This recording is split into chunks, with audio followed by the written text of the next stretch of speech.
Hey, hello, leaders. This is Paul Grau Jr., and welcome back to Run to Your Leadership Challenges. So, today I want to talk about how high performing leaders do some very unnatural things. And what I'm talking about specifically is they are unselfish. They think of others before they think of themselves. Now, we've all heard of this as being a servant leader, right?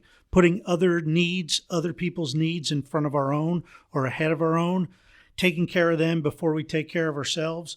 And this isn't really, this is like this, but it's something different.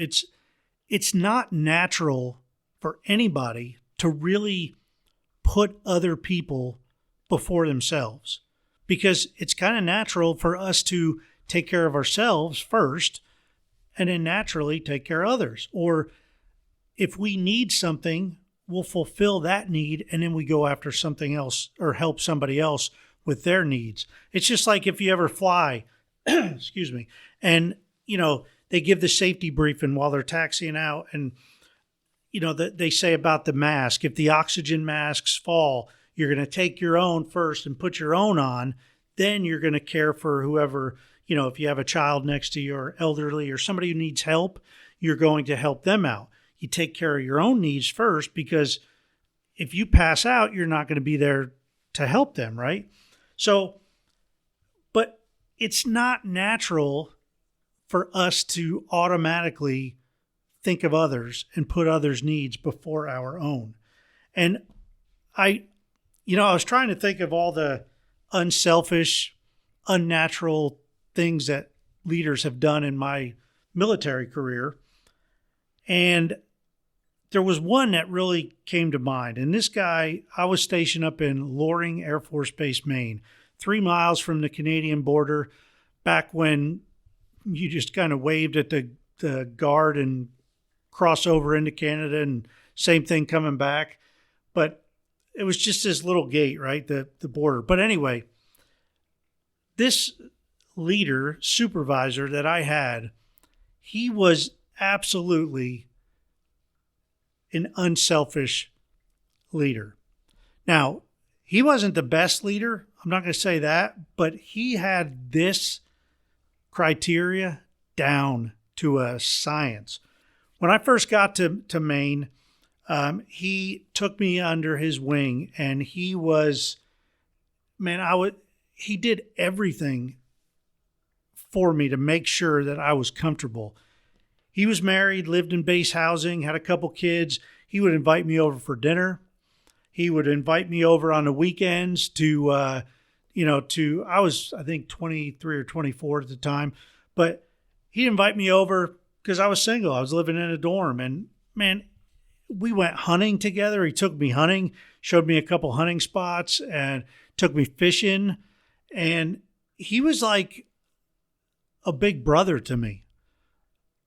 And I'll tell you, he had this down pat. Now, like I said, he wasn't the best supervisor in other areas, but this area he had down, because I felt so at home and so comfortable knowing that he had my back and he was there. And being my first duty assignment, it was kind of strange for me, and it was a new world. And he made sure that I was comfortable. So what are you doing for the people that work for you or who are on your team? Are you serving their needs before you take care of your own needs? Are you putting them first? High-performing leaders almost disregard their own interess to a point to take care of others. And it's not natural.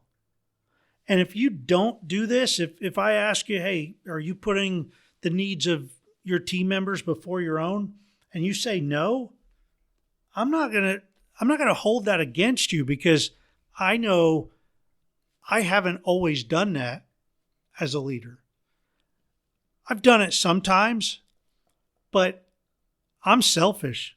I'll be right up front with you. I am selfish, and it's something that I think we all have a bit of selfishness where we want things for ourselves.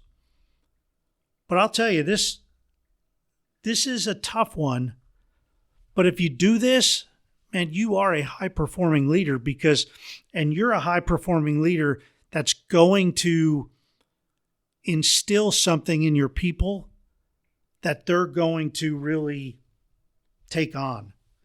When I think about this as far as a biblical aspect, I think of how, and I don't know the exact verse, but I think of how Jesus washed the disciples' feet.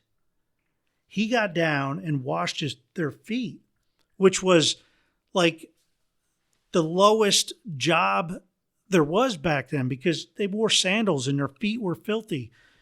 He got down and washed their feet. And he came around to Peter and his disciple Peter, and Peter's like, "No, Lord, you're not going to wash my feet. I'm not going to let you." And Jesus told them, "Hey," and I'm not reading this, but Jesus said something to the effect of, "If you don't let me wash your feet, you can't be a part of me." And then Peter said, "Well, in that case, don't only wash my feet, wash my entire body," because he was all in. But that is servant leadership at its best. There was also a part where, and I don't know the exact verse, but it was where Jesus told them to basically, that they had to put their own needs. I think it was in Luke chapter 9. I'm looking for it here.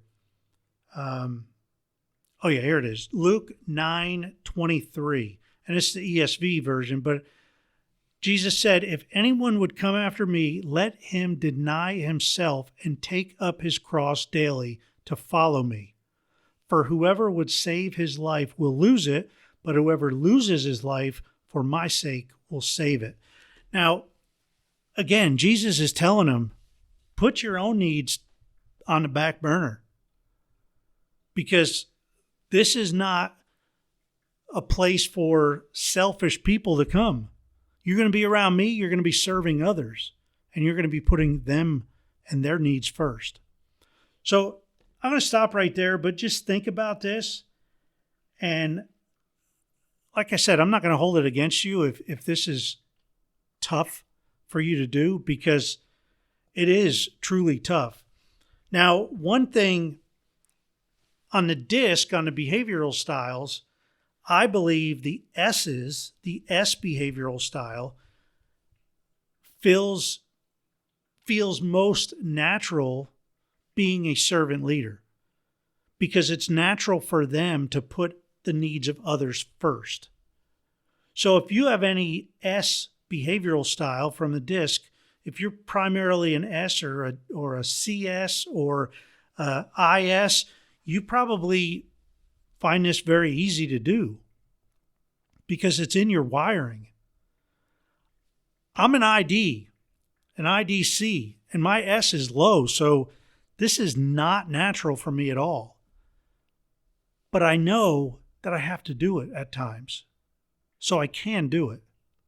It's a choice that we all make.